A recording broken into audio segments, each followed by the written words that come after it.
nobody like this. You ain't seen nobody like this. You hear my sound all over town singing. Whoa.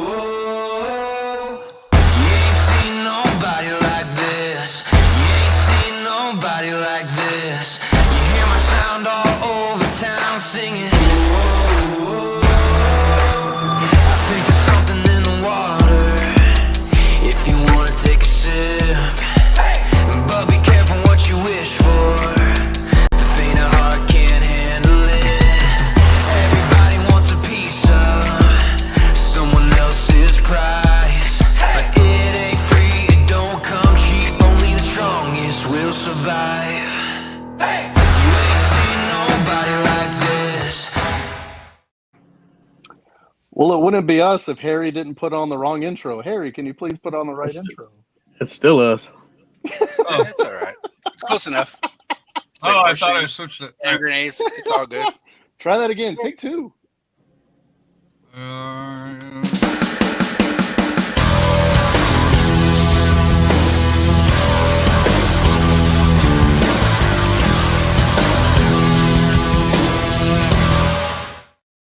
Welcome to the San Antonio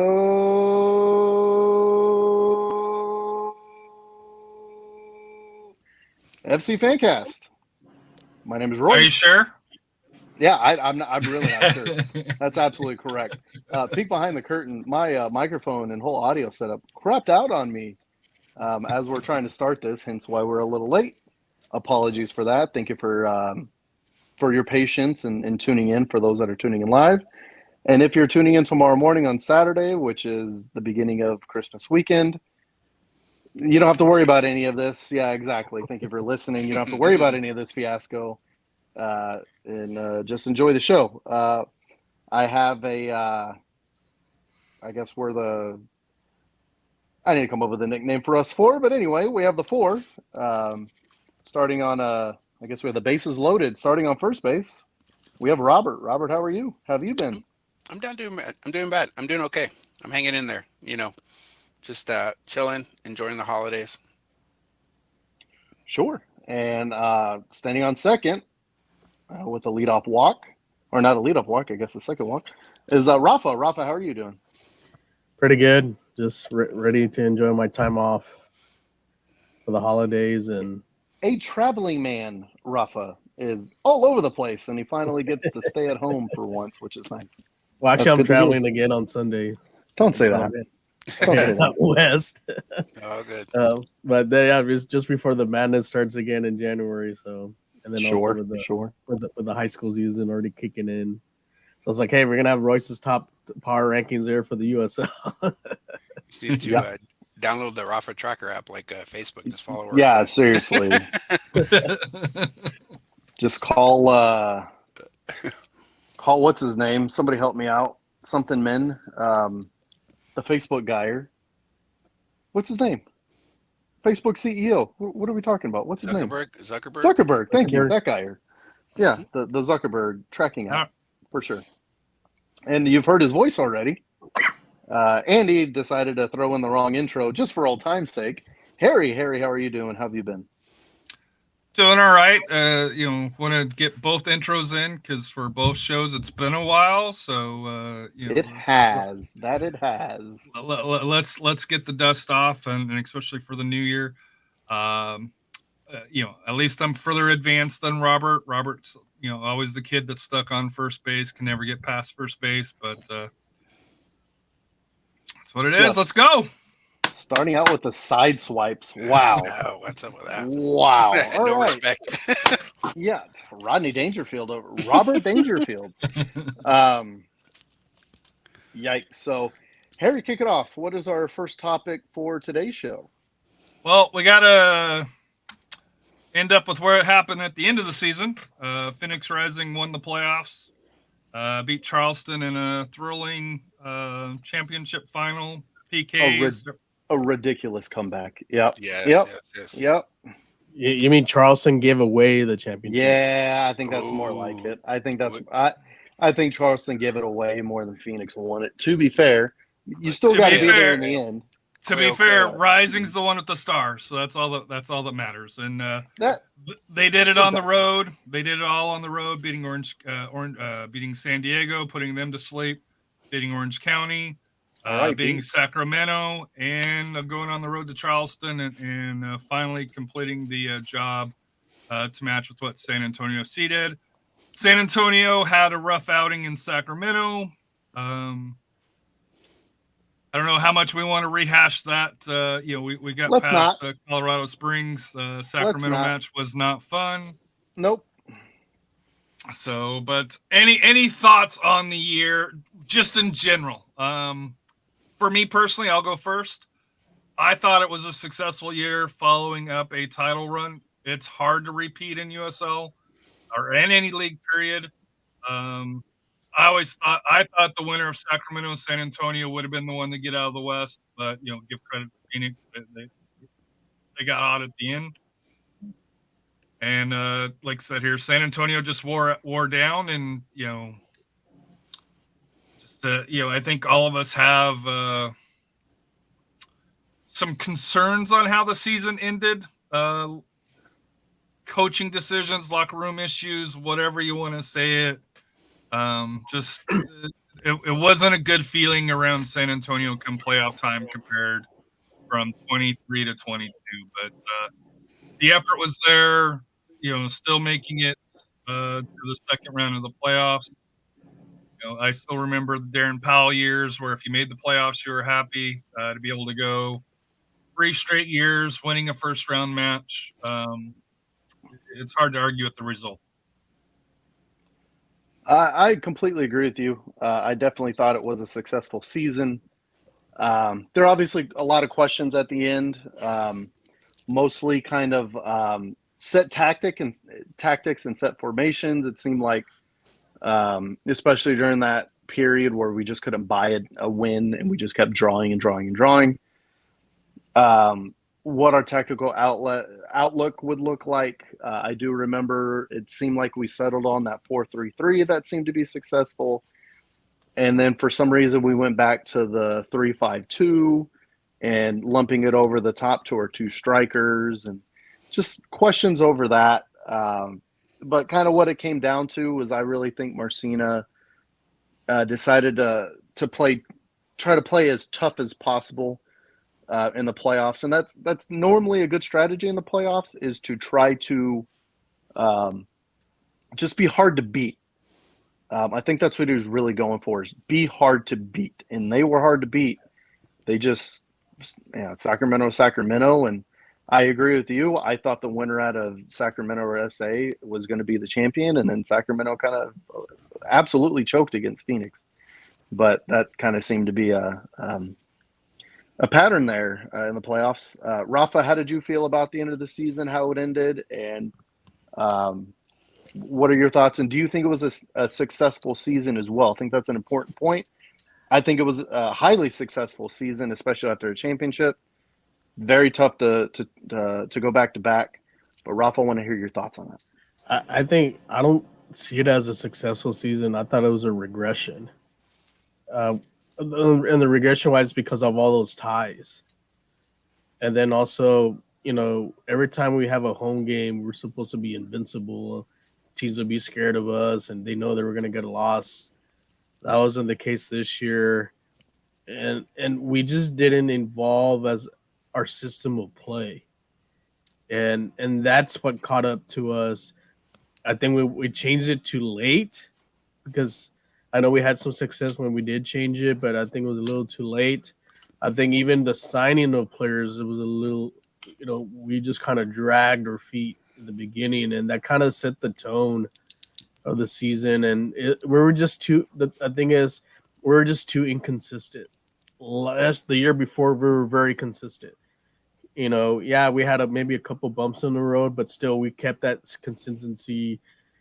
Being the mentality monster and so forth. This year was just okay. We do good. We blew out Charleston, but then the following week we lay an egg, and that was kind of like the pattern, and we just couldn't get out of it. I mean, yeah, we made it to it is tough to repeat, and like I said, it's always tough to repeat to win a title, and making to at least to the semifinals was great, but I think maybe had we had a higher seed and maybe a couple home games, things maybe could have been different. Maybe we host that semifinal and Phoenix comes to our place and we end up beating them. Then then we go to the final. So I think the whole in the nutshell is just the inconsistency. I think we regress a bit, but we're still, like I said, it was successful making the playoffs and going too deep, but there's a lot of things that we need to improve on.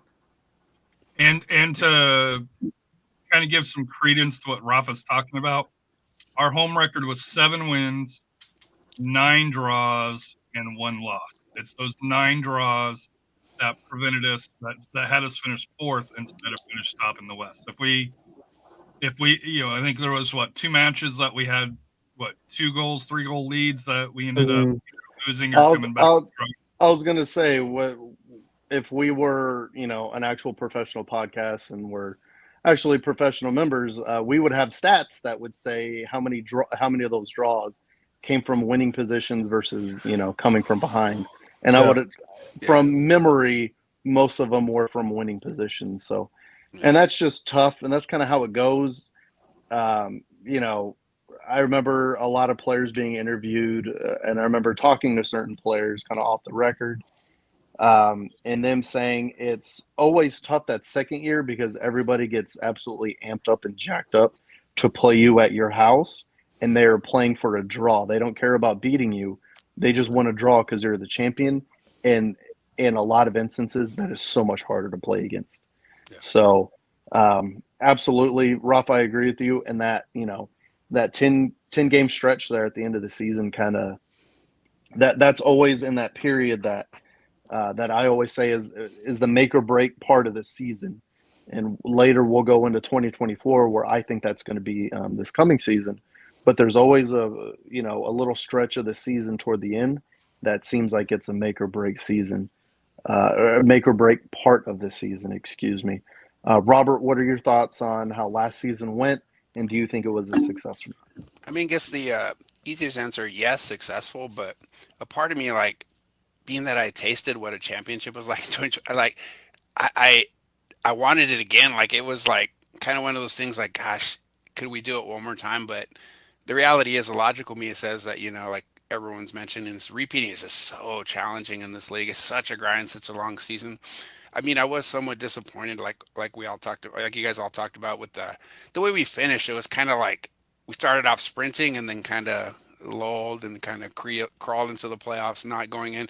I think the bottom line in most professional sports is right towards the playoff time is when you want to be your hottest, because then it'll translate into the playoffs. We kind of went sluggishly into it, and it kind of translated into how the results were, for the actual playoffs itself. But like I said, I always want more. I'm craving more. If you asked me this question like 2-3 years ago, like, I would have been, this is amazing, we made the playoffs, like you were talking about with Powell, like we won a game, that's awesome. Like all of a sudden, like now you want more, you want a championship. So that becomes the mentality. So I want to push for that, like, here going forward in this year. So, but overall, I'd say yes, it was successful. Absolutely. So, and a couple of comments, Darius, that San Diego home game, a home draw from a winning position, or from a winning. That's the one where we got the questionable red card, and then we allowed them to come back in. And then he also mentioned the Rowdies one where we were up, we took the pedal off the gas, they came back, scored 3, and we did get through here. And our good buddy Matt, who's out shopping, said this season sucked, but we still back our boys. Matt, wish you were here, man. It'd have been nice. Thanks for coming out to the South San Stevens match last night. But I wouldn't say it sucked. It felt disappointing at the end. I know there was a lot of frustrations. I had a lot of frustrations, obviously, with a tweet that I submitted out at the Sacramento watch party. As if we're being spoiled, though. Like, we're spoiled. Like, we got used to we got used to winning. And then all of a sudden we're drawn. Like, if you look at 80% of the teams in the league, they would have loved to have had the season we had, and yet we want more, which is it is what it is, I completely agree with that, Robert. One of the points I wanted to bring up are just to kind of review the Marcina era. For those that don't remember, in 2000 when he took over, what did we do in 2000? We made the playoffs, but it was the first round, and it was the handball gate against Chris Wehan in Edgewood Field against New Mexico United. Year after that, 2021, we exorcised those demons, but we went to Orange County and just couldn't pull it off in PKs against Orange County. And then I'm sure everybody has fond memories of 2022 of winning a championship. In the last season, we get through the first round again, and we lose to, I still think, the best team in the league, Sacramento. But like I said, they choked against Phoenix. And we were very close. We were we were one win, one result goes our way instead of the red card against San Diego. That was crap. How the El Paso game at home went last season.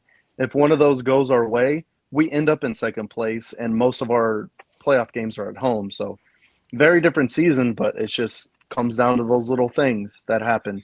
But if it's those little things that are happening that keep us from getting to a championship, instead of those little things that are happening to keep us from the playoffs like they were, no offense, but during the Darren Powell era, I'm pretty happy with where we're at for sure. You start thinking about the 2022. Yeah, 2022. Like, how many times did we win 1-0? Like, it was a different vibe. Like, it was like we got those things in our favor, and now all of a sudden it's not going that way. So I'm going to wrap this up, and it'll lead into our next topic here. To me, last year was kind of an odd year with Tim Holt leaving in the middle, the goalkeeper situation at the end, and to me, I kind of wish what would have happened if we would have had Tim Holt the entire year, how that would have played out. But with Tim leaving, San Antonio brought home a local San Antonio native, Marco Ferruzi, from FC Dallas, who spent 19 years there, multiple roles, did a lot of development programs with the youth academies with North Texas and FC Dallas. Was an interim coach for a couple of years. Talking to Third Degree, they really thought highly of Marco. So he is the November 15th, he was announced as the new club sporting director. I will say the one thing that kind of disappoints me is we haven't heard a single word from him in regards to his ideas, anything along those lines. He's been announced. That would be nice. Let me stop you there real quick, Harry. I believe we've heard plenty from him, and we'll go over the signings that have happened already in very quick succession. Which, here's a big thing. Here's a big thing that I'm going to say is a big difference between the Tim Holt era versus the Marco Ferruzi era that we're getting into now. There's a lot of early signings this time around. Normally, you didn't get SAFC signings until at least the first one would be maybe beginning January. of the year, if not at the very end of the year. Exactly. That's what I'm saying. That is true. Now we're making big splash signings and moves and transactions early in the season. You don't normally see that. Our roster's at what, 11, 12?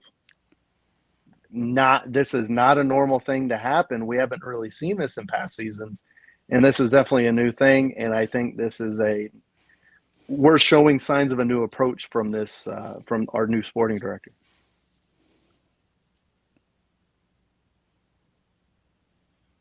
So go ahead, Rafa. What's your thought? Moving on.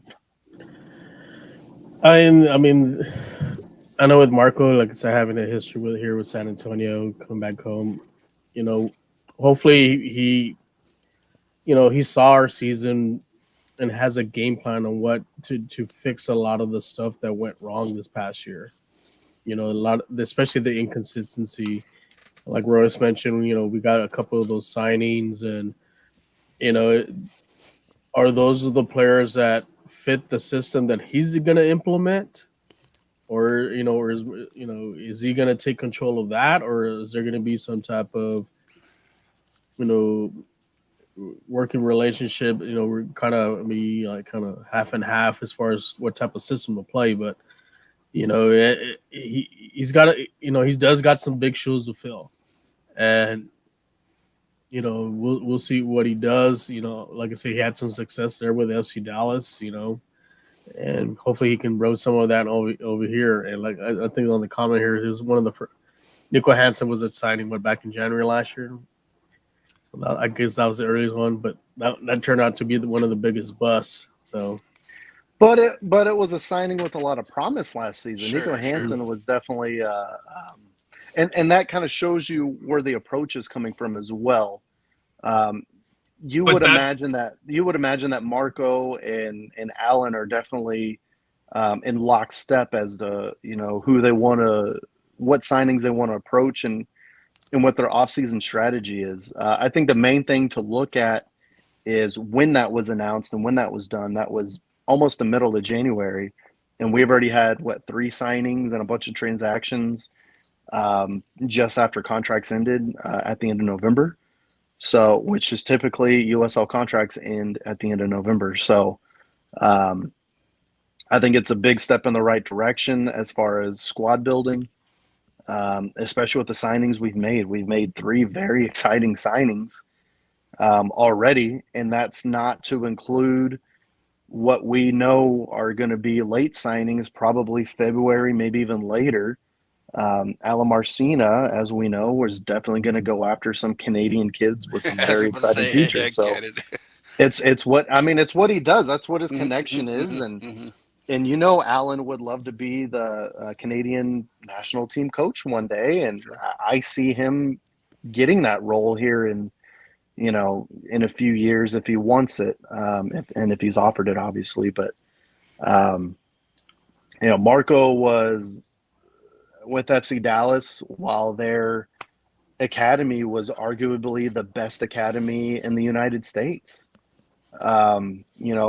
Creating products like who went through FC Dallas? Weston McKinney, Pepe, obviously Ricardo Pepe.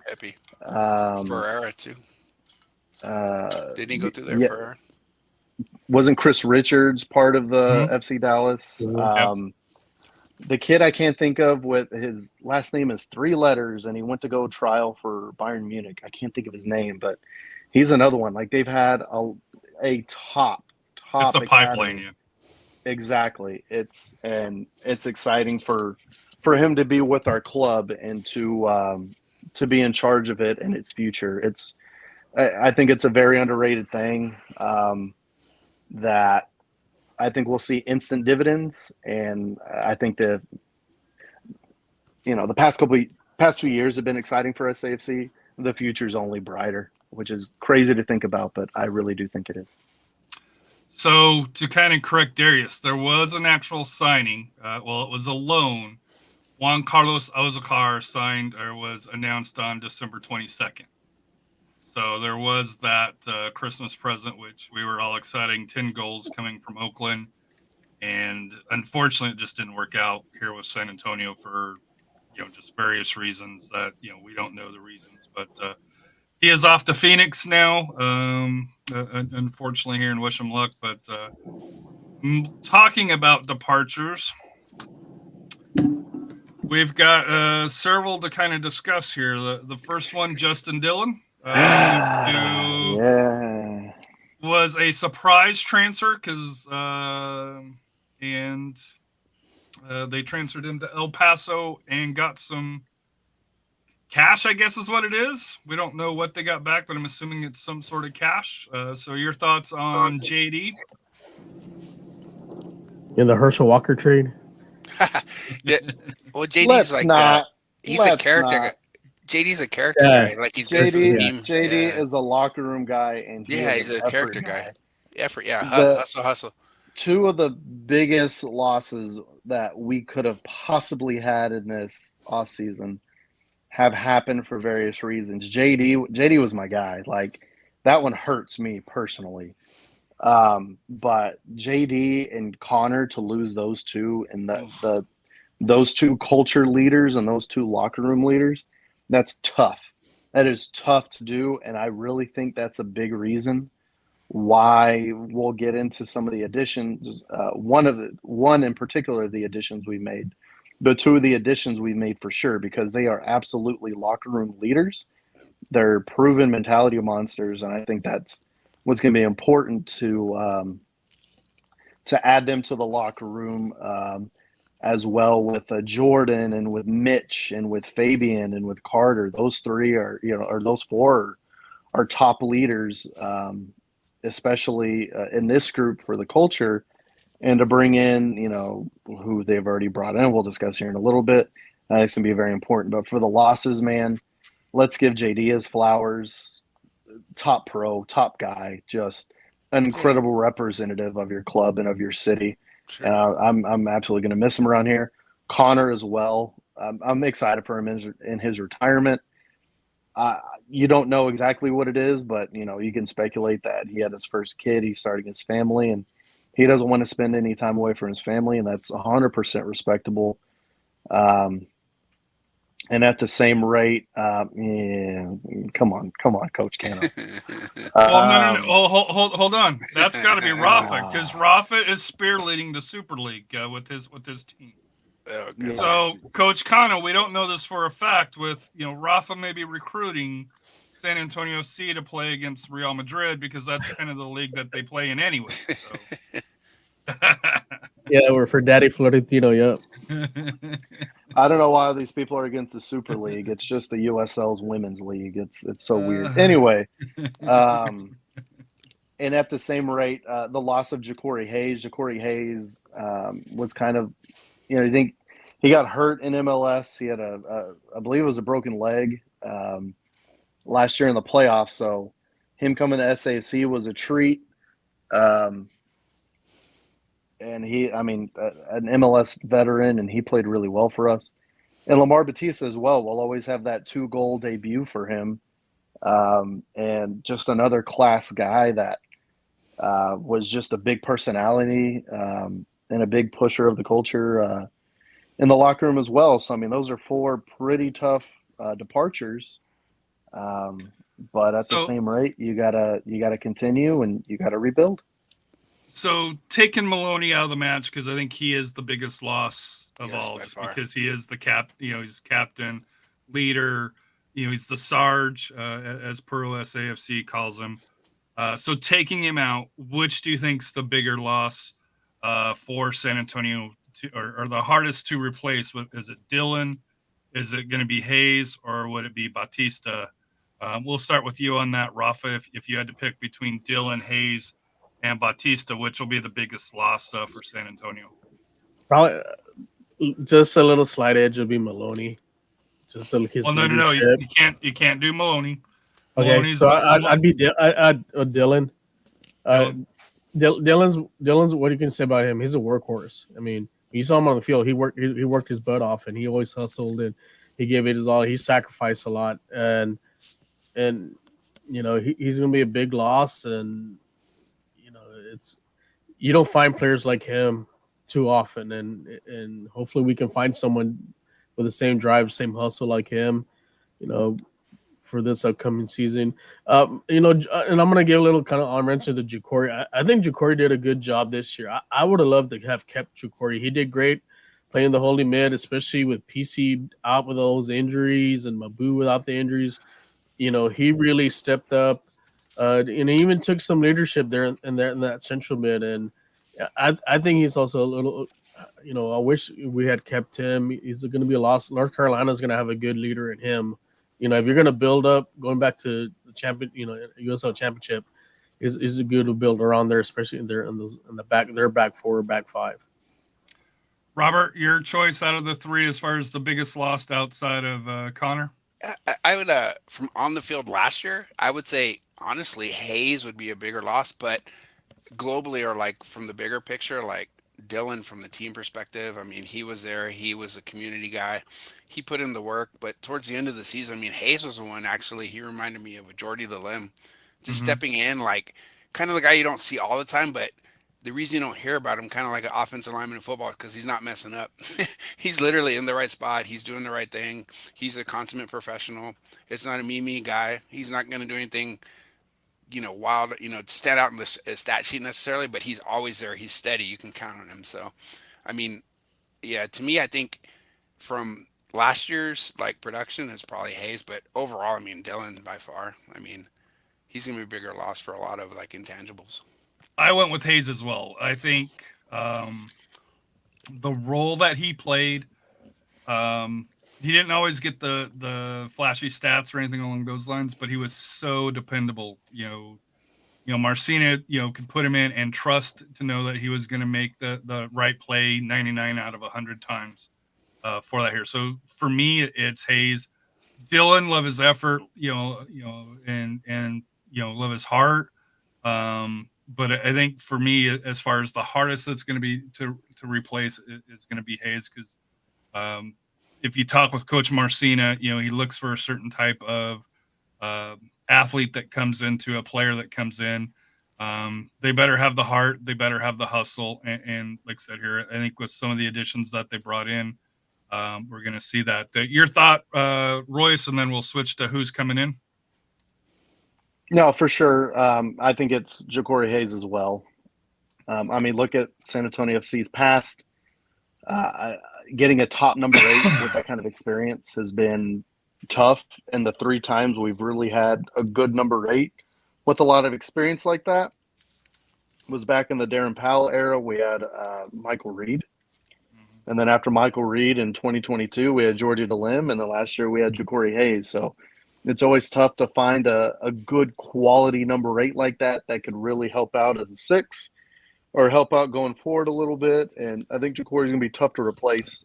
As far as culture goes in the locker room, JD is going to be super tough to replace. It's pretty obvious that Marcina and Ferruzi have really prioritized trying to replace JD. And I think they've done so with one of their signings that they've already made, which we can go into now. So Mohamed Omar comes over from the Canadian Premier League. Halifax Wanderers, yep. Halifax Wanderers. Plays in, I think we believe is going to be playing in that role of, the Hayes role for that here. He's a lot younger, but your thoughts. I know you've done a little bit of scouting initially when he came over. Your guys' thoughts on Mohamed Omar, which could be teaming up next to Mohamed Abu. I mean, the thing that stood out in the videos is like the size and athleticism. I mean, he is a younger version, hopefully, of some of those players. I mean, and that's the idea, is like we need that person to be the defensive, like holding type mid to kind of support Hernandez as he pushes forward. But like I saw nothing but promise. And what always bodes well is when you see the opposing or the former teams, like fans, like start reaching out and saying like, gosh, this guy, we're going to miss him. To me, that means he was a key or a crucial component of their success or their push to being good. So hopefully it translates to us too as well. Your thoughts, Rafa? He's a good pickup. I mean, like I said, size and speed, and I think he's going to be a real an enforcer, and maybe that's something we kind of lack. Not to take away anything from Ja'Cory, but you can tell Mohamed Omar's an enforcer, and I think we needed that toughness in that middle area, which a lot of the times I think we got beat, we got kind of pushed around, and he's definitely gonna improve that area there, and we'll see what he does this coming season. But I'm looking forward to seeing him on the pitch. Royce, he's taller than I am, so he's a big dude. So that big dude, that kind of size in the midfield is pretty exciting. I think he's going to slot in more as an 8, or maybe that 6 that may go forward a little bit, but he'll definitely be pairing back with Mo. It's an exciting signing, and it also checks off one of the big checks off of Alan Martinez off-season goals. Canadian check. Go figure. Yeah, when I saw it, I was like, okay, that makes sense. Yep. And moving on, welcome back, Lucho. I really want to hear Rafa's take on this one. Speaking Rafa, of how do you feel about Lucho speaking of the handball game. Oh, I think this might be the steal, of all the three. Like I mentioned, the Herschel Walker trade, that money that we got, maybe this is the money we got to the extra money we get able to sign Lucho. Good saying Herschel Walker trade, by the way. I don't appreciate that. I know. I don't either. By the way, just throwing it out there. Like, for different reasons, I completely disagree with that characterization of that move. Let's settle down on that now.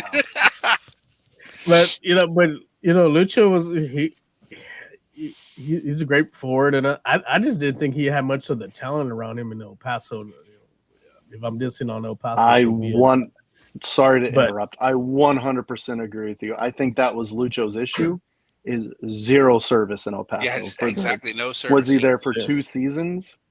And he didn't have anybody give him any service, and he still managed to get goals over there. But what do you think about him not playing the last third of the season? Because he didn't even make the 18. He wasn't hurt. That's the only thing that gives me pause. And I know it could be locker room issues, between the coach and him. Also, Yuma didn't play a whole lot either. So I know it was a new coach coming in. Maybe and they brought in some new talent. That's my only concern is, what did El Paso see that last half of the year to where they wouldn't have their leading goal scorer on the pitch, not even on the 18? That to me that I'm not saying it's a red flag, but it is something to kind of throw a caution flag up of. It's a yellow. Was there something here? Because let's not forget how he left. He left San Antonio, went to, I think it was Brazil or Argentina after the season. Chile. He went to Chile. Or Chile.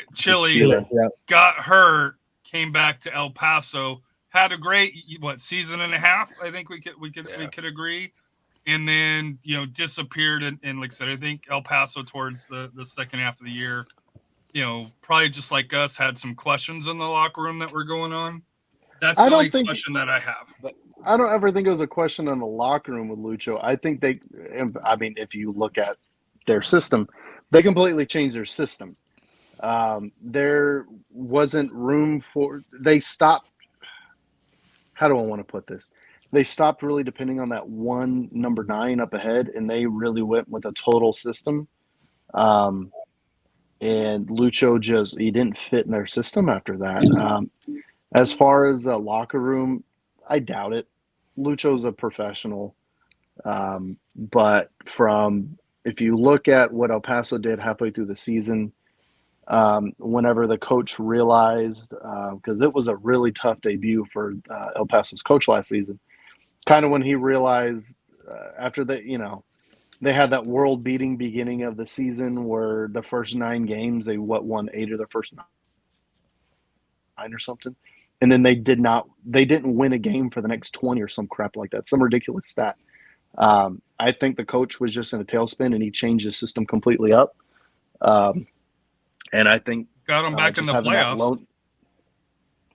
I think having that lone number 9 just didn't fit what they found success in. So I think that was the issue. Robert, how do you feel about Lucho's return? Lucho's return almost reminds me of like when Robert Horry came to the Spurs. It's kind of like he's a bit of a guy that you didn't like for different reasons. Like, I wonder if Shannon Gomez actually forgets it. Yeah, Big Shot Bob. I wonder if, but as soon as he hits a few plays, as soon as he as soon as he hits something for you, does something good, you're going to forgive all transgressions. Hopefully Shannon Gomez forgives him too for the poleaxe. Mm-hmm. But literally, I mean, and what kind of striker nowadays that has any quality doesn't have a little bit of that? Like Harry's alluding to, like maybe there's a little bit of arrogance or there's some strife in the lot. Well, now we have 2. As long as he's happy though. Like that's the key. You feed him, he scores. How many times did he, display that behavior at SAFC? Never. and he was successful here, and it was an odd ending to his career here. Like he left to Chile, and all of a sudden he like surfaced in El Paso out of the blue, and it's like he went to El Paso on purpose. Come on. But now, like, I'm excited he's back. Like, bottom Well, I'm line, he's a happy little he's bit on back. Don't get me wrong. talent, scoring, poaching. He needs service, and then he's good. Him and Patino are gonna cause chaos. Let's hope. With Hernandez feeding him the ball, yeah. Depending, and if you are gonna switch systems to a 4-3-3, that third piece hopefully is one with speed. But with these two guys, you got two poachers there that they're gonna cause some headaches, and they're little hotheads too. But they're gonna get under the defense's skin. But what forward is not like a quality? Yeah. Like what forward doesn't have a little bit of that? And that's a good thing because we're gonna have people. We're gonna get two guys that are gonna get under the defense's skin, and hopefully that leads to opportunities for penalty kicks or free kicks and so forth. Yeah. I was gonna say, I love these two, but I think the biggest. I mean, whatever. I'll let it fly. The biggest dickhead in the league is the dude for Sacramento. What is his name? Herrera. What a dipshit! But I would love that guy on my team. But God, I hate that guy. Oh, Carlos Harvey. He's not a forward. He's not a forward. Oh yeah. I was thinking Harvey's fine. He's good for a red card. But no, Herrera for Sacramento. He's just. I mean, That's fair. If he were to have any talent in actually knowing when to dive, because he dives all the time, if he were to button that up, he would be an international striker. But he can't, and he flops all the time, and he completely misses his moments, and that's his problem. But if that guy were to be on my team, that'd be perfectly fine. It's the same thing with Lucho, same thing with Patino. I would hate if I was a fan of any other team with Lucho and Patino, plus one Agudelo coming. Are you kidding me? Yeah. Ridiculous. The entire league is on notice. Our forward core is good. And I guess, Harry, your thoughts on, we haven't gone to you yet, your thoughts on Lucho coming back and the very exciting addition of former USMNT striker and goal scorer in the Alamo Dome for the U.S. against Mexico. For me, it's kind of a little bit odd because we're bringing in veteran scorers, veteran forwards. So I guess this is my question to Rafa and Robert. Last year we had youngsters up top here with the loans that did well. Your thoughts of going with more senior players up top? Both of these players are older than what we sent out. Matt, we don't need that comment there. Sorry. You can. I think with Juan, I think he's an insurance policy for a central mid, and also if we get if Lucho or Patino or our third forward is out, you can plug him in. So he's basically kind of like a Swiss Army knife. That you plug in somebody with experience. I mean, losing JD, that's basically, like I said, you lost JD when he came in, he had experience. So bring in someone with experience, just like, a little bit more than JD. This is when you bring in Juan in, and Juan is going to be able to do that. And I think he's going to also back up Hernandez. I think that was the key. Like when Hernandez when he went down or when he was out, our system, our play with our kind of feeding the ball, distribute, the attack kind of also suffered too. So this is a good insurance policy to have, coming in. Your thoughts, Robert, on Juan coming to San Antonio from Birmingham? I mean, it's a good veteran signing. Initially, I was kind of like questioning it because of his age and his lack of pace, but hearing all the Birmingham fans kind of like chime in on like how much he meant to their team kind of gave me more insight onto like what he can bring to the team. The idea is if he can bring creativity, and the biggest thing is chemistry. Like, can he click with Hernandez? Can he click with Lucho? Can he click with Patino? And if he does, it's going to be amazing. That's the key, is like, does this all mesh? And and he has the potential, bringing the experience that he does, maybe he can, like you said, Rafa, a Swiss Army knife, fit here, fit this role, do this thing. If he's that type of guy, then yeah, I'm all in.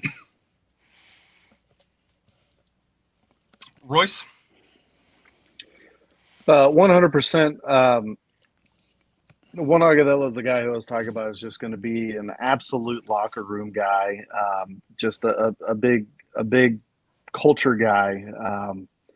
That whenever you lose a JD, whenever you lose a Connor Maloney, he's going to fill in really nicely into that role. Top guy from all reports, top professional. He is what he really has. How do I put this? The niche that he's really found himself in is very similar to what we know now, kind of as the Jesus Ferreira role, where he's more of the false nine. He'll come back and help with the midfield, but he also looks to connect the midfield with the forward core and also be a striker when the time is necessary. But really where he excels is that space between the 10 and the 9. As a second 9 or even maybe as a third 9. I think this is a really exciting signing. I think this is only going to help Lucho and Patino up front. I'll give credit where credit's due at Matt Lana _cards 210. Let's go. I'm excited. So I'm going to push back a little bit. And the reason why I'm doing this is because Nicholas Murray and his thing here put out, that Juan's 12 goals came off an expected goals mark of 16.95. And then he also went, that could be reason for hope for SAFC fans that the veterans form will rebound, but he also seems an ill fit for the high pressure system that Alan Marcino aims to employ. Agudelo recorded only 38 instances of possession won in the attacking third in 65 appearances for the Legion, although he earned a 1.36 mark in interrupting in his overall plus 6.19 goals added. And of course, this is via American Soccer Analyst, and of course, that's the great Nicholas Murray who does the articles for USL Championship. So, your thoughts? When I saw that, I won't lie to you, I was like, oh, because usually Nicholas is pretty rah for that here. And I know I put that in the chat, in our chat here. But your guys' thoughts on the fit for Juan, compared to the fit that he may have had in Birmingham Legion. We'll go with you, Robert. I mean, maybe this is some of the influence of the new director. Like, they may be employing a new system. They maybe see something in him that they can bring the best out of him. Like, even that article alludes to the idea, like, in Marcina's system, he could thrive. It comes down to, like, how he's used. Does it make sense? Is it translate? And if it does, it's amazing. If not, he could be the next Nico Hansen. But either way, you take the chance. You go out there, try your best, and then, hopefully it translates. That's the key. Rafa? I think, he may be wrong on this. I think this, with this signing of a player, it sounds like we're changing systems of play.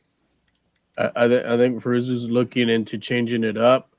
I think like I said, the last year it became stale. So that, him and Marcino maybe kind of like say, hey, let's kind of integrate some things and see what we can, what kind of system play that's going to be a better for us, so that way we don't get figured out. And I think that's one of the reasons why they brought in Juan.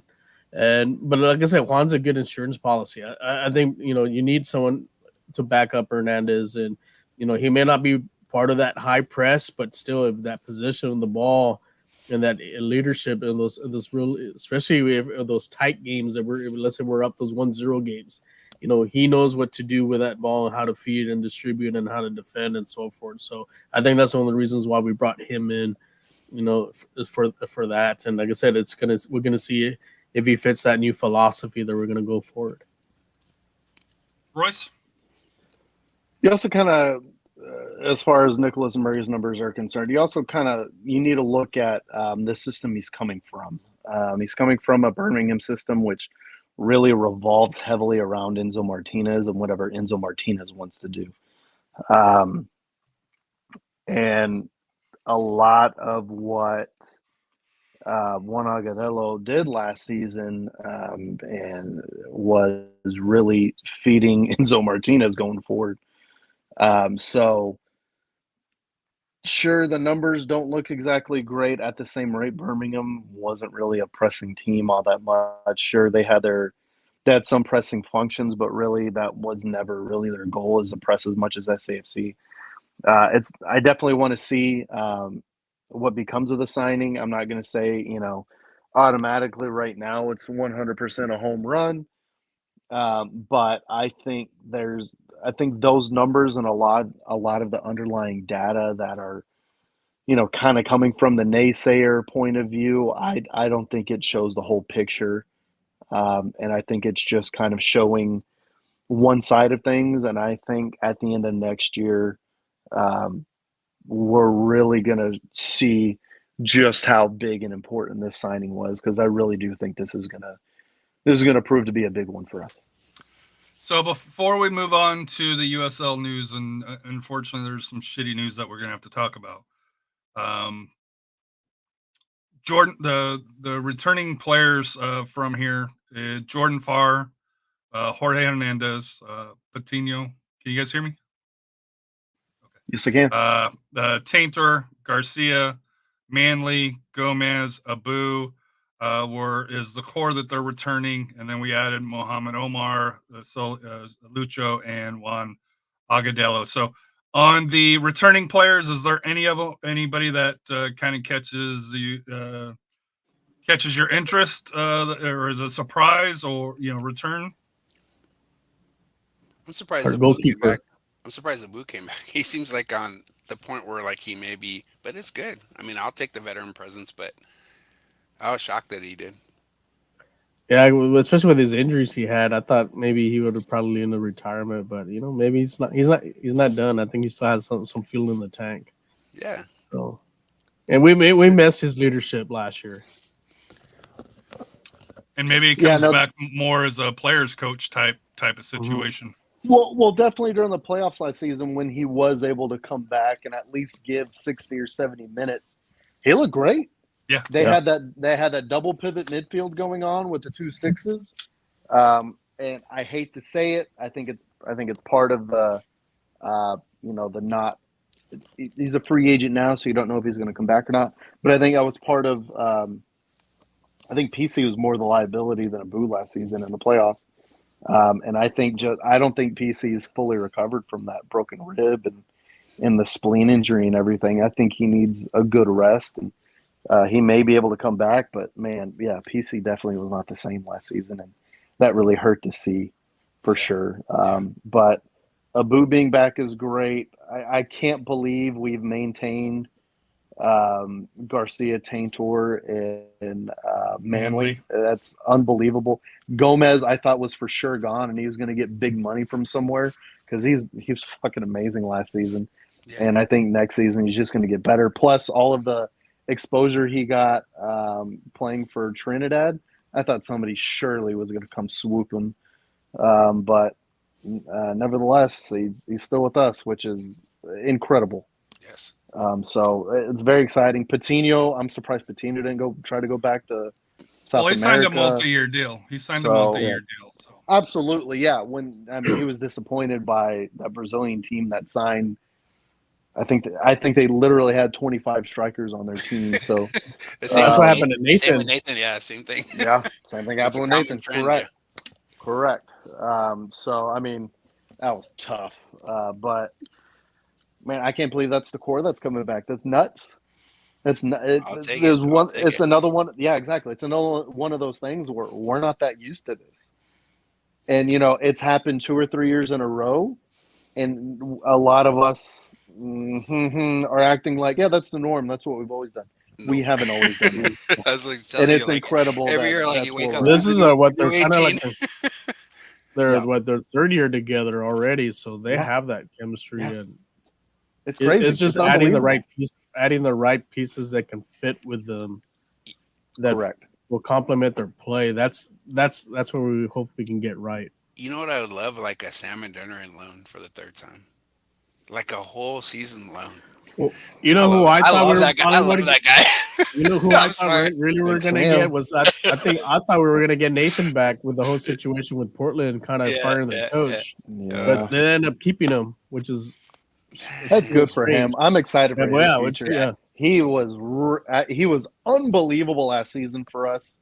It just didn't quite work out. And I think that's another big reason why you bring in Agudelo. Agudelo has a lot of the profile that Nathan has and that connection between the midfield and the strikers. And he was a game changer last season in the playoffs. It just didn't quite turn out, but or at the end of the season, not the playoffs. I guess he didn't really play the playoffs. But toward the end of the season, Nathan was a big signing for us. And I think had that signing been earlier, I think that would have changed the season around completely. Well, the postseason and kind of how it turned out. But anyway, let's continue. We have unfortunate news to talk about now. So this one's tough, especially for me because I know a lot of the people down in the valley: Edson, Ray, Jacob, the Stampede, a lot of the Stampede leadership. RGV made a conclusive decision was reached to cease all operations after 8 years of professional soccer competition in the USL. Naturally, decisions of this caliber are carefully considered and are extremely difficult to make as they affect multiple individuals, both internally and externally stated. Golden Grape Entertainment President Hondo Candelaria. To the fans, we are eternally grateful for your support each and every step of the way throughout the seasons. Our staff and players pridefully worked tirelessly to provide quality soccer, entertainment, and services while collecting countless amazing memories in the process. We sincerely thank you, and for final time, go Toros, somos Toros. For me, this is a little bit hard. I always loved going down to RGV. It was a nice ride to go down and back. That makes one of us. Hey, Matt's not here. He doesn't travel, so that's through there. But well, he'll travel to Houston on me. Let me tell you. I was about to say, but to me, the opportunity that RGV had. First with the relationship with the Dynamo and then being able to get free of that. And then they fucked it up. And sorry for my language, but that's what they did. They, outside of when Ron Patel was there before he went back to New Mexico, he was turning things around. He was marketing things. They brought in Rodrigo Lopez that year. They brought in additions to make a late season push. For the playoffs, it looked like that they were turning it around, and then Ron Patel had to leave for various reasons. I don't think they ever really replaced his position this year. And this is no disrespect to the Austin Bold, but when we went down there and San Antonio clinched the Copa Tejas trophy, it felt very Bold-like. It was an empty stadium. There was no buzz in the stadium. Period. You could tell the players were struggling through that match just because it was a dead stadium. It was eerie. It just had that feeling that they were dead men walking. And to me, the shittiest thing that they did was waiting until when the schedule came out, which was just last week or this week, before they announced that even though. When Wilmer Cabrera left, there were rumors that they treated the players like shit by not letting them know to get out of their deals. For that here, the fans, the Stampede. I know, for Stampede and Mission City and FTC and the Crocketeers, and they had their little friendly battles and sometimes not friendly battles, especially in the early years. They were done shitty, dude. It pisses me off. It is a market that could be a good market for USL. Are they a championship level team? Hey, you could maybe argue maybe League One is probably more fit as far as the environment. They're in the process of selling HEB Park to UTRGV for football, so. It's to me, it's a sad ending. Like I said, I know Costless Titan, mentioned that he is a former former Toros fan and now SAFC fan, and are there any Toros players that you want? And I'm not sure there is. Just being honest with you, because it seems like the good ones have already gone, but we haven't gone that far yet. To me, though, it's disappointing that the owners thought so little of their fandom to basically shit on them on the way out. And I'm sorry if that offended anybody as far as with the language. It's the truth. Like I grew up there. I played soccer there. I know the passion and love and the commitment. It's there. If they can make it work in El Paso, why the hell can it? God, that ownership group literally crutched on the dynamo, it felt like, and then all of a sudden they're on their own trying to do their own thing. They didn't care. They could have cared. And they could have put time, effort, in signing some players that were recognizable, that could have brought people into the seats. That wasn't their thing. They were just riding it out. All of a sudden they got a deal to sell the stadium. You know what? Let's just cut ties. Let's move on. They were done.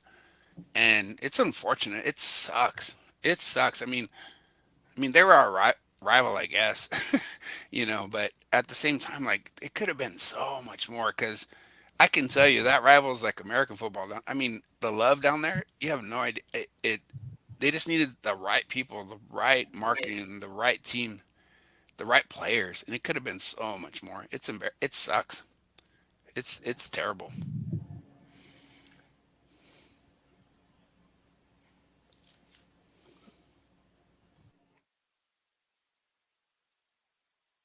Anyway, your mic's off, Harry. Rafa? It's unfortunate, for the Stampede and all those fans there. But the thing is, and I'm like reading one of the comments, for the real Grand Valley, the big stick down there is soccer. It's not football. And if any Valley people are watching, you're not a football place. If you can't beat Spencer Valley, you can't beat the other teams, you're not a football place. Yes, you're getting a football team D1 with your RGV, but look where Coach Bush is recruiting at. The talent there is the soccer. Look at the state championships they have down there. The Toros could have built upon that, growing local talent and so forth, but also add, like we mentioned, bringing in some, high name talent there too. It would have been a great mix.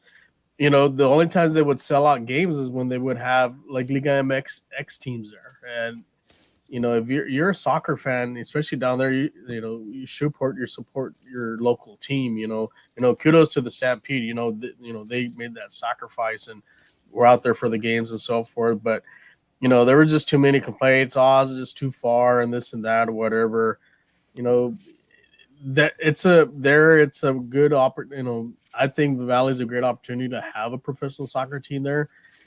I think, like I said, you also have to blame the majority of it is also the ownership, not marketing it right, and also not bringing in, trying to help. Well, they didn't market at all. That was the issue. They didn't market at all. They didn't give a shit.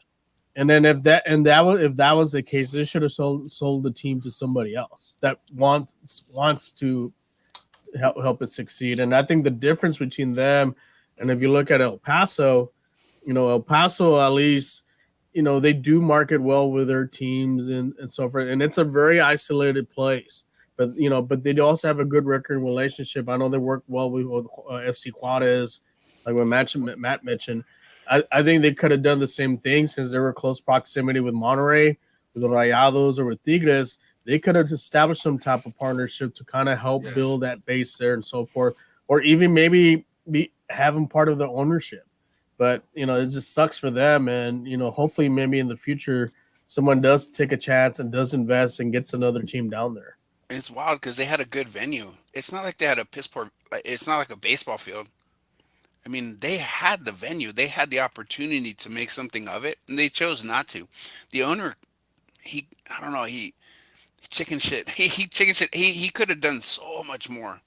And sign a few like older players from Liga MX that have the name that could bring in the fans that could engage. He didn't care. It was bottom line. He was done. He did what he did, and it didn't work out for him, and he was moving on. And it was this was his opportunity to pull the ripcord. That's what it felt like. Yeah, after they ended their agreement deal with with the Houston Dynamo, it definitely seemed like they were they just spun their wheels and they really didn't go anywhere. They just rested on their laurels after being with the affiliated with the Dynamo, and they never really spread out after that. They never did anything. The question y'all had about is there any RGV player that we would take on the roster now? I wouldn't mind seeing Pinson signed, who's one of their left wing backs. Mhm. He looked good, and I think he could. We obviously need a left winger now, and at the same rate, Wilma Cabrera's kid looked pretty good last season as well. So, but he got loaned signed out overseas, right? He's Yeah, overseas. well, that makes sense because he was really freaking good. All right, screw me then. Never mind. I guess Not Pimentel though. He's a red card machine. Yeah, But Pimentel sucks. I hate that guy. No thanks. That was one of the early signs that the Toros were in trouble last year, is when they loaned Wilmer Jr. over to some I think it was fourth or fifth division over in Europe. Yeah.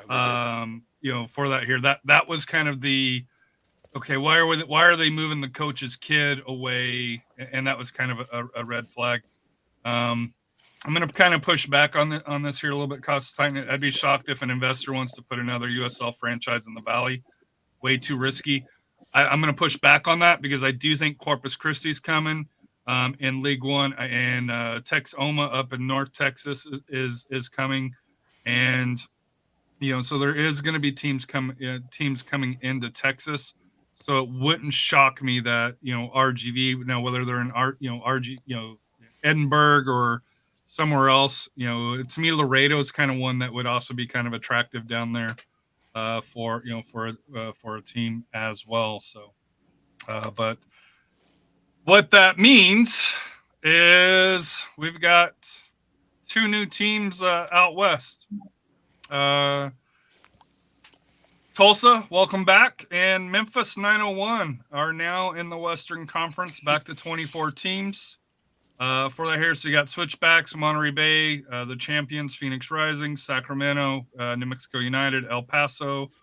The Lights magically are still here. Oakland Roots, San Antonio, Tulsa, Orange County, and Memphis 901 out east. You got Legion, Charleston, Detroit City, Hartford, Indy, Loudoun, Louisville, Miami. North Carolina got the United States promotion by winning USL League One, and then coming up back into it. Pittsburgh, the new kid on the block, Rhode Island, and their kits came out. They look kind of nice. Yeah, and cool. Tampa Bay. So, thoughts on the makeup? I kind of wish we would have went with the single table of 24 teams.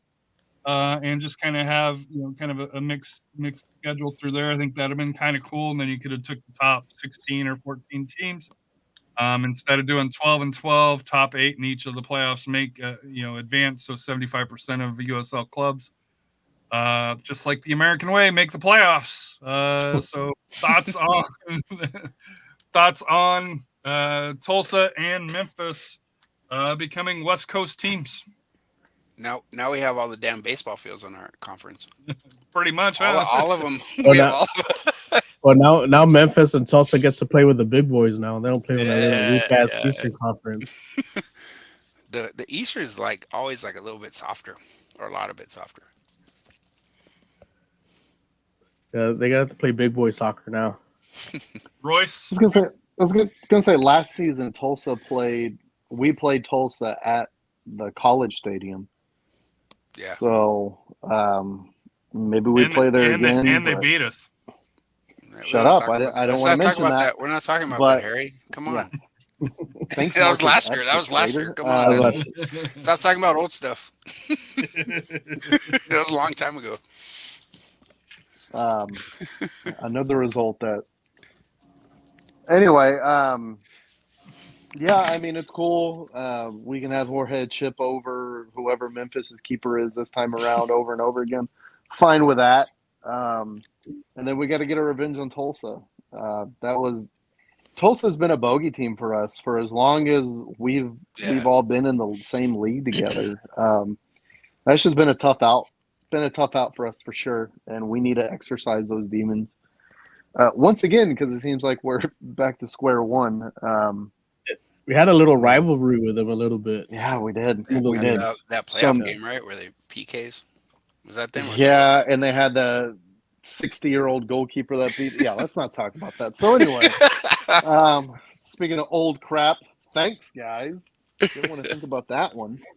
But yeah, I think it's exciting. I think it would be cool to go to Memphis and to eat way too much food because Memphis food's really good. That would be a cool road trip. Tulsa road trip. Let's skip over that. Vegas can still be a road trip.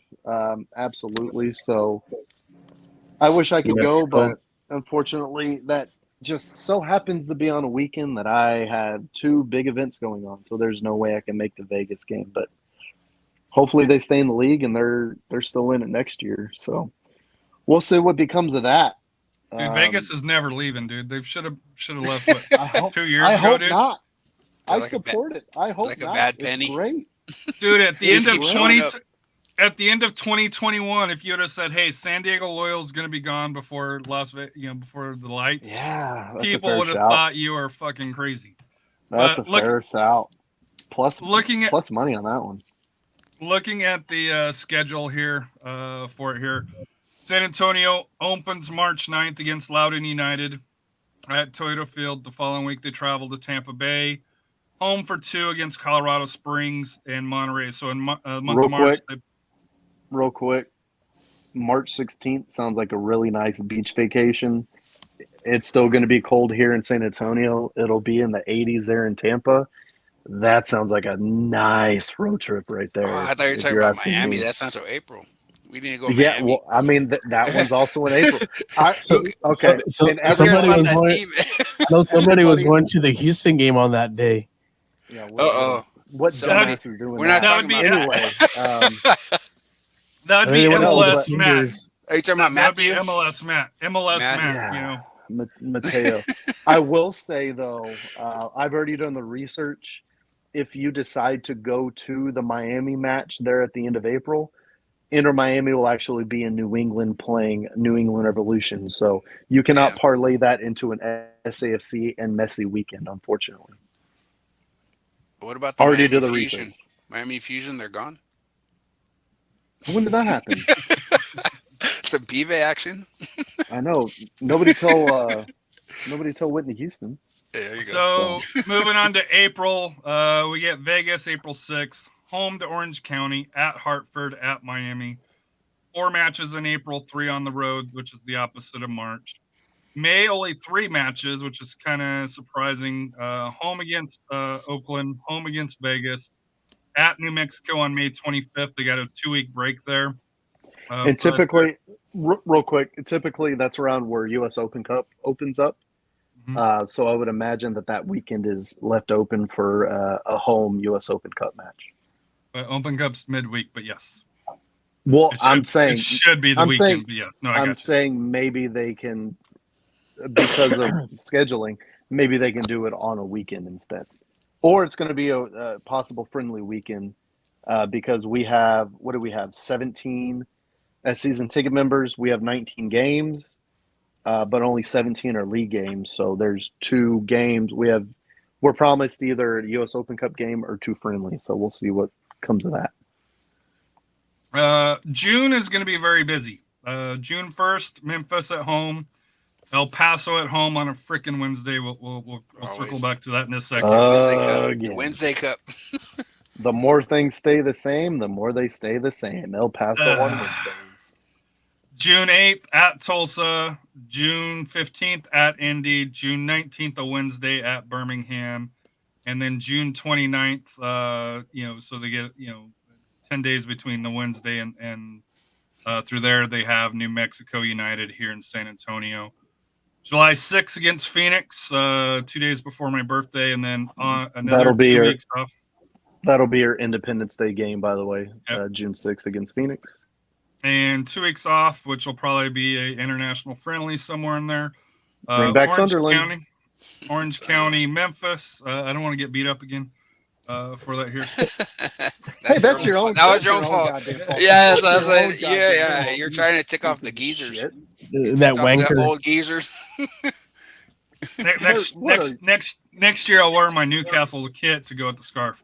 August. Harry, just wear a Saudi Arabian flag. That'll be perfectly fine. It's the same thing. Wear the whole wearing kit. a Tottenham shirt. Wear the whole kit, like top to bottom, whole kit, socks, everything. Full kit Harry, full kit Lincoln.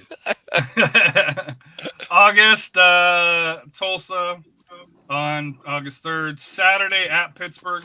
Royce has made that trip. Saturday, the defending USL League One champion travels to San Antonio. I got to tell you, that's a fantastic trip. Underrated city, Pittsburgh. Really? I really enjoyed my time there. So I would highly suggest that as a must do for anybody looking for a road trip that can't quite make it. Maybe not to Miami, maybe not to Tampa. For sure, give Pittsburgh a look. Yes, MLS, Matt. We'll see. You'll be in Houston a lot this year. You've already said that. Sacramento, August 24th. And then coming home, 7-0 losers. Charleston visits San Antonio. September, kind of 3 on the road. At Monterey Bay, at Oakland, at Phoenix. Home against Rhode Island, which is San Diego East, it seems like. And then October, home against Sacramento, another Wednesday match at El Paso, followed by the weekend at Colorado. So if you wanted to take the El Paso to Colorado Springs and spend the weekend up there, you could. That'd probably be pretty easy. And then home against Louisville and home against Detroit. So, Royce, I know you look at the last couple of months. And of course, we don't know how teams will shake out, but 5 on the road, 4 at home, but the 5 on the road. Colorado Springs looks to be solid. El Paso looks to be solid. Phoenix is always tough. Oakland, Monterey Bay, the Fighting Gleedles to be determined. But your thoughts on the schedule there, Royce? Yeah, that's going to be your make or break of the season right there. Is from that Monterey Bay game until the Colorado Springs game there for sure. Colorado Springs just picked up Ronaldo Damas. That's going to be tough right there. They're going to be a tough out. That little a 7-game stretch? That's going to be the season right there. That's where you got to bring your A game. That's what's going to really separate you from everybody else. You've got to stay strong there. I'm looking forward to what the promotional schedule is going to look like. Obviously, we're not going to get that probably till February, so don't hold your breath. But there's a lot of interesting timings of these games that can really really set up for some nice promotions for sure, and maybe some different nights as well that we haven't seen that a lot of people have been clamoring about. It's going to be a tough schedule.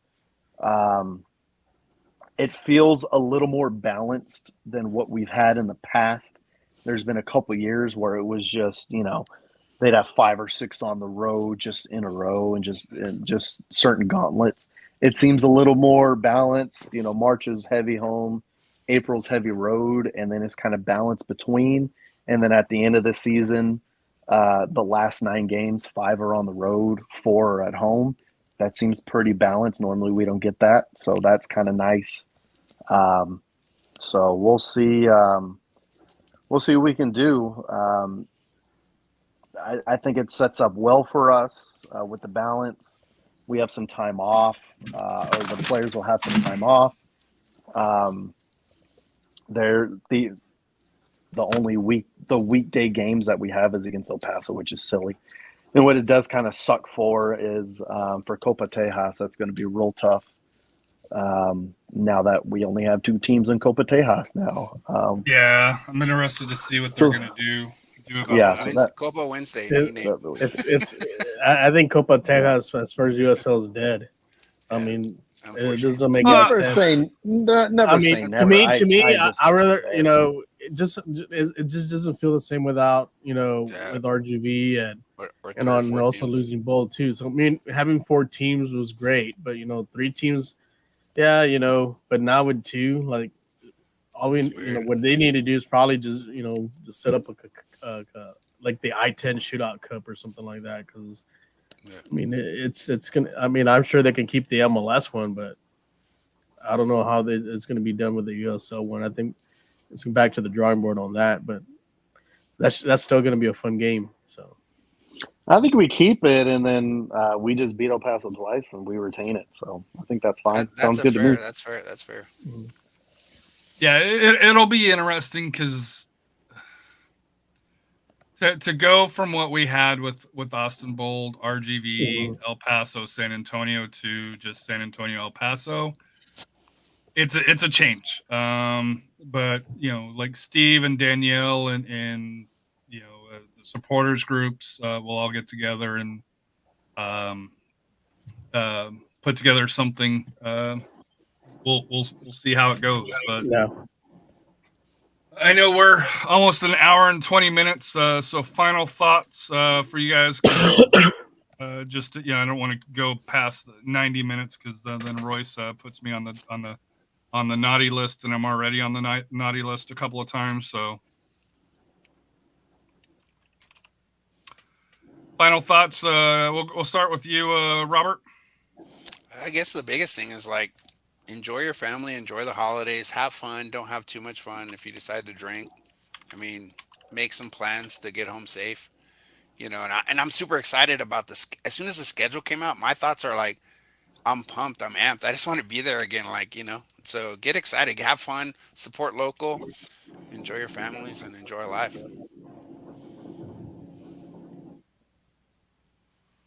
I'll go next because this might go into a little bit of a conversation. We'd be remiss to not mention that the San Antonio Athenians have moved to the USLW League, which I find, first of all, congratulations to the Athenians. I think it's going to be kind of a stable league, still kind of a summer league. The interesting part is, if you know anything about USL, San Antonio FC has the rights to the area. The fact that they gave up rights, you'd have to think, to the Athenians, makes me happy to where, yes, it's not SAFC that's putting it on there, but they didn't roadblock the Athenians from getting into the W League. And it'll be interesting to see where the Athenians play. Do they play at Toyota Field? Do they play at Star? Do they still play at the soccer park, on our side of town? Soccer Central. Soccer Central. Dude, I'd love to play at Soccer Central, like 2 minutes away. So I love that. I love going there. So to me, it's congratulations to the Athenians. A lot of hard work has gone into them for that here. I know we'll be out there depending on what the schedule is, for that here, and we'll see if we can do better on covering the Athenians this year compared to last summer for that here. But your thoughts? We'll start with you, Robert, and then go to Royce and then Rafa on thoughts on the Athenians moving to the W League of USL. I mean, I'm super excited. It's more exposure. Women's soccer is amazing. I have a daughter, and she loves. We took her to the Athenians game. She connected so well with those players. She was excited. She was mentioning their names. I mean, to me, that's what it's about, like enjoying it with my kids. I loved it. It was so close. Like I said, my hope is that they do play at Soccer Central, so that way, I mean, it's almost like we could walk there. That's how cool it is. But like I said, I'm excited for the league. I'm excited for the Athenians and San Antonio soccer in general. Rafa? I think it's a good move for them. It's exciting. It's a good. I mean, like I said, they've already have a fan base, and I think moving into this league, hopefully it takes them to the next level. The key is hopefully they were be able to market it right so they can attract more of those fans, and also hopefully they build up.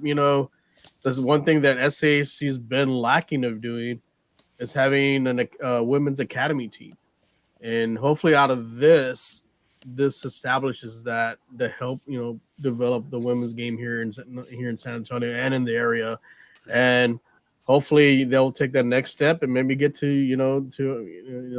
the proposed women's USL league that's going to be hopefully the second division. But And as far as the play, playing at Soccer Central, they, maybe they have to find somewhere else, more central location so they can attract more of the fans.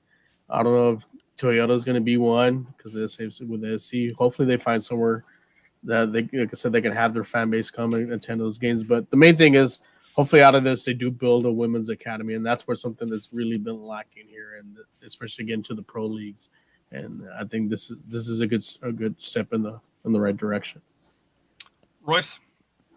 For sure, it's definitely exciting. I know when I saw this announcement, I was pumped for them, especially coming from the previous league they were in. Was it the UWS? It just seemed really unstable. A lot of teams dropped out, and they had a lot of controversies as far as their rosters and stuff. The Austin Elite. Yeah, that.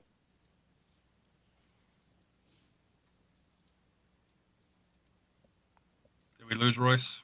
To delve into the women's game, but it seems like a lot more stable of a platform, a lot more stable of an organization for them to be a part of.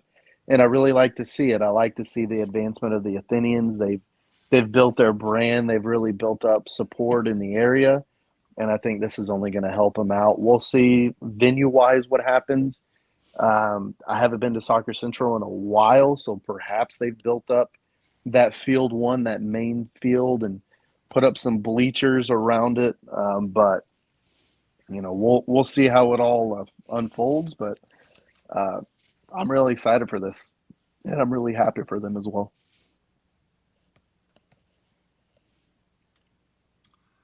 Final thoughts, Royce or Rafa? I just want to wish you guys happy holidays, Merry Christmas, and Happy New Year. Another great season on the wraps, and looking forward to March when we get back at it there at Toyota. Be rocking it there again, and also everybody out there, so be safe. So have a safe holiday. Know when to say when, and just enjoy your time with your family members, and we'll see you in the next year with a new episode. Hopefully we'll get some more signs by the time we come into January, and then also check us out also on the roundtable episode as well. Yeah, for sure. For all you high school soccer fans, check out our sister show, SA Roundtable, for more information on that. Power rankings, the always controversial power rankings that everybody always enjoys and agrees with 100% and never argues against. So go enjoy that. At the same rate, thanks for joining us. I think 2023 was pretty incredible. I really enjoyed the year. A lot of fun stuff happened in the soccer world and in the world in general. I'd like to be very optimistic going into 2024. And I think we all should be, and I think we all should definitely be looking forward to it. But like I said, thank y'all for joining us. Merry Christmas, Happy Holidays, Happy New Year. We'll see y'all in 2024. What's life without goals? Peace. One final thought here. Never just mind. because this is that was the outro. I know, but this is important. We always talk about the success. We always talk about, make sure, don't drink and drive, get somebody here. But we all have lost people through suicide or along those lines here, or know somebody that has. Holiday seasons can be very tough, and people can hide it. So if you do need somebody to talk to, please keep 988 in mind. If you need to reach out to me, or I'm assuming rest of our DMs are open for that as well here. So sorry to cut you off, but like I said here, we can't go through a holiday show without mentioning that number here, just because mental health is something that is extremely important to me, and something that this time of year, don't drink and drive. And if you do need to talk, 988 is a great resource to be able to go for that. Royce, you want to send us out again? Yeah, you completely killed my momentum on that. We'll see y'all. Happy New Year. We'll see y'all in 2024. Thanks for tuning in.